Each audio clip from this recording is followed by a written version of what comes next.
En el versículo 7 dice, vino una mujer de Samaria a sacar agua. Jesús le dijo, dame de beber, pues tus discípulos habían ido a la ciudad a comprar de comer. La mujer samaritana le dijo, ¿cómo tú, siendo judío, me pides a mí de beber, que soy mujer samaritana? Porque judíos y samaritanos no se tratan entre sí. Respondió Jesús y le dijo, si conocieres el don de Dios y quién es el que te dice, dame de beber, tú le pedirías y él te daría agua viva. Debes utilizar situaciones así.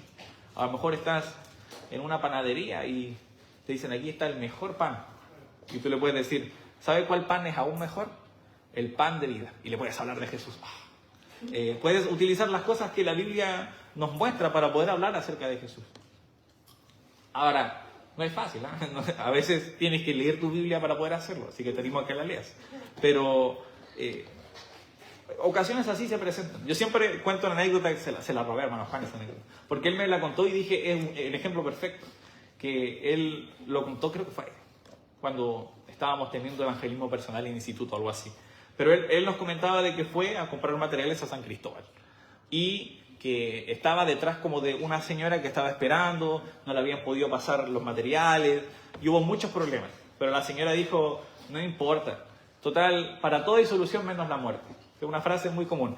Pero hermano Juan, ¿qué le dijo? Pero para la muerte sí hay solución. ¿Ven? Entonces, utilizar cosas que la gente utiliza, conversaciones normales para poder guiarles a Jesús, es algo muy, muy útil. Y Jesús le empieza a hablar acerca de esta agua. Y es interesante también, primero le hace a esta mujer darse cuenta de su pecado. En el versículo 15 dice, Señor, dame esa agua, para que no tenga yo sed ni venga aquí a sacarla. Jesús le dijo, ve, llama a tu marido y ven acá. Jesús respondió la mujer y dijo, no tengo marido. Jesús le dijo, bien has dicho, no tengo marido, porque 5 maridos has tenido y el que ahora tienes no es tu marido. Esto has dicho con verdad. Y ahora ella se sorprende, dice, ¿cómo sabía eso? Dice, yo creo que eres profeta, ¿cómo sabes todo eso? Y otra cosa interesante y útil en el evangelismo. A veces las personas, al darse cuenta de que conocen mucho la Biblia, van a empezar a hacerte preguntas que no necesariamente están relacionadas con la salvación. Entonces, ¿Jesús qué hace? Jesús dirige la conversación nuevamente al Evangelio. Porque la mujer le pregunta en el 20, nuestros padres adoraron en este monte, y vosotros decís que en Jerusalén es el lugar donde se debe adorar. Jesús le dijo, mujer, créeme que la hora viene cuando ni en este monte ni en Jerusalén adoraréis al Padre. Vosotros adoráis lo que no sabéis, nosotros adoramos lo que sabemos, porque la salvación viene de los judíos. Mas ahora viene, y ahora es, cuando los verdaderos adoradores adorarán al Padre en espíritu y en verdad, porque también el Padre tales adoradores busca que le adoren. Dios es espíritu, y los que le adoran en espíritu y en verdad es necesario que le adoren. Entonces él lo dirigió hacia el Mesías. La mujer le preguntó una duda religiosa y una pelea religiosa que había entre samaritanos y judíos, y Jesús lo llevó ¿a qué? A que el Salvador venía de los judíos, para que ella le preguntara acerca de ese Salvador, y Jesús le dijera en el 26, yo soy el que habla contigo. Ahora, ¿qué sucede después? ¿Por qué le estábamos leyendo esto? Porque yo hice la pregunta, ¿cuándo debo empezar a servir en el evangelismo, en predicar a otros acerca de Jesús? Inmediatamente. ¿Qué hizo la mujer? Entonces dice en el 27, vinieron sus discípulos y se maravillaron de que hablaba con una mujer. Sin embargo, ninguno dijo, ¿qué preguntas o qué hablas con ella? Entonces la mujer dejó su cántaro y fue a la ciudad y dijo a los hombres, hermanos, ella fue a buscar agua.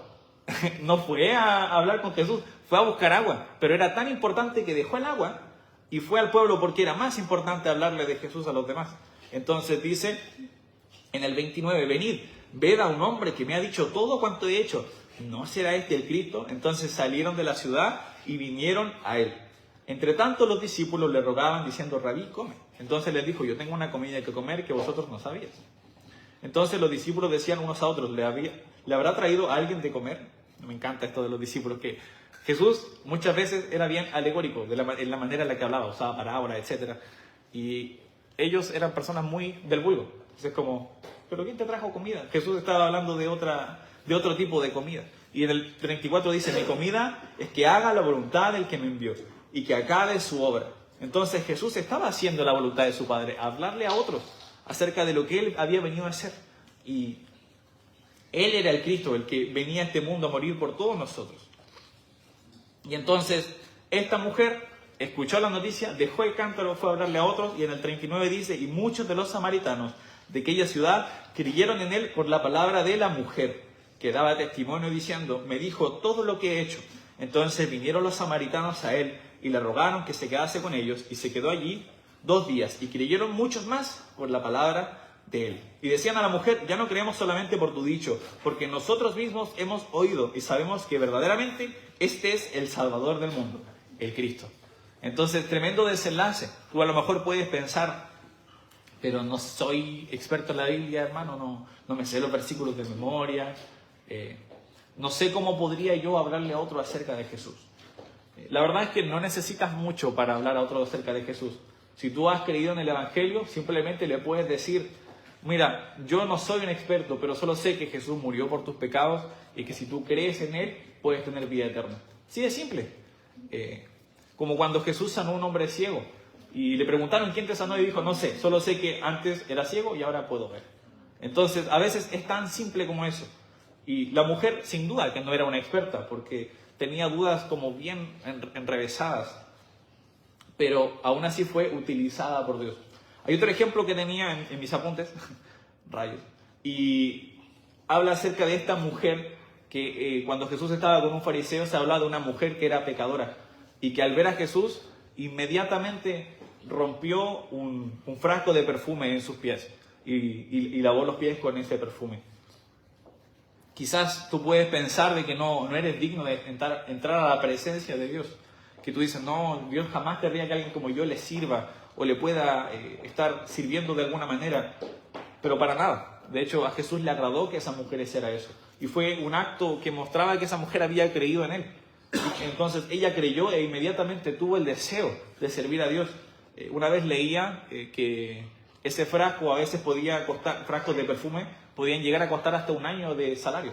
Entonces esa mujer había sacrificado mucho para poder adorar y servir a Dios.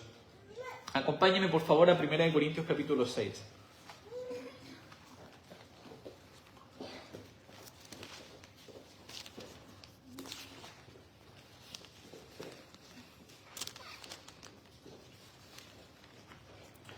Primera de Corintios capítulo 6.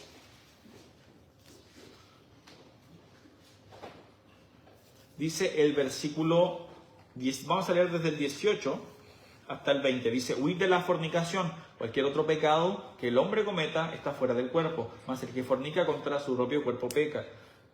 19. ¿O ignoráis que vuestro cuerpo es templo del Espíritu Santo, el cual está en vosotros, el cual tenéis de Dios, y que no sois vuestros? Porque habéis sido comprados por precio. Glorificad pues a Dios en vuestro cuerpo y en vuestro espíritu, los cuales son de Dios. Ya para ir terminando quería leer este versículo y reflexionar en que debemos recordar de que nosotros no somos nuestros. Cuando tú has sido salvado por Dios, la verdad es que fuiste comprado por un precio. Y en este versículo está hablando acerca de cómo debemos nosotros cuidarnos de pecados como la fornicación, que no solo son un pecado, sino que atentan a nuestro propio cuerpo. ¿Pero por qué? Porque tu cuerpo no es tuyo. Entonces tú ya no eres tuyo. El hecho de que tú tengas que servir a Dios no es que le estés haciendo un favor a Dios. Dios te pagó, te compró con un precio. Yo siempre menciono, recuerdo haber escuchado una predicación de un pastor que se llama Ezequiel Salazar, y él mencionaba en su mensaje, cuando tú dices que la salvación es gratis, no quiere decir que no hubo un precio que se pagó, porque fue un precio muy caro el que se pagó, que fue la muerte de Jesús, su sangre derramada en esa cruz. Y lo maravilloso es de que Él venció la muerte al 3er día, resucitando. Entonces Él nos compró por un precio. De hecho, nosotros estudiábamos, recuerdo, en instituto, y la palabra que se utilizaba para la redención era una palabra, bueno, habían 3 palabras, y una de ellas significaba que tú era comprar del mercado para sacar del mercado. Entonces nosotros ya no somos esclavos del pecado. Nosotros ya no tenemos que vivir bajo nuestras concupiscencias esclavizados, pero nosotros ahora somos siervos de Dios para hacer las cosas que Él desea. Entonces, el hecho de servir a otros, servir a los hermanos y servir a Dios no es un favor que estás haciendo, no es una obra filántropa que merezca aplausos de todos, sino que es un deber que nosotros tenemos porque Dios es nuestro dueño. Ahora, esto puede sonar un poco, pero yo no tengo dueño. La verdad es que es una actitud muy soberbia. Nosotros tenemos un Señor Cuando tú dices que, no, tú oras a Dios y dices Señor, a veces no tomamos el peso de esa palabra. Señor significa autoridad. Entonces, si el Señor te dice que debes estar sirviendo, no te salvó para que la mujer samaritana no fue a una iglesia y se sentó 5 años en la banca para después empezar a servir y ayudar. Dijo, ahora sí voy a empezar a hacer cosas de la iglesia. Cuando esté más viejito voy a empezar a servir. No, no debe ser así. Yo creo que en ese sentido tenemos buenos ejemplos en la iglesia. Veo acá al hermano Anto, no quiero avergonzar tanto. Pero el hermano Anto es joven, pero comprometido. Sirve en la iglesia, ayuda con los anuncios, ayuda evangelizando. ¿Y saben qué? No merece ningún aplauso, porque él está haciendo lo que Dios desea. Pero igual le doy un aplauso. Pero mi punto es, debemos ser así. Nosotros debemos estar sirviendo, pero no porque merezcamos gloria de otras personas, porque Dios es nuestro dueño. Se lo debemos. Me gustaría que cerráramos los ojos y oráramos. Padre Celestial, estamos ante tu presencia, muy agradecidos por esta reunión y este servicio. Solo quisiera pedirte de que nosotros podamos estar sirviendo como tú lo deseas, que podamos aprender de tu Hijo Jesús, imitar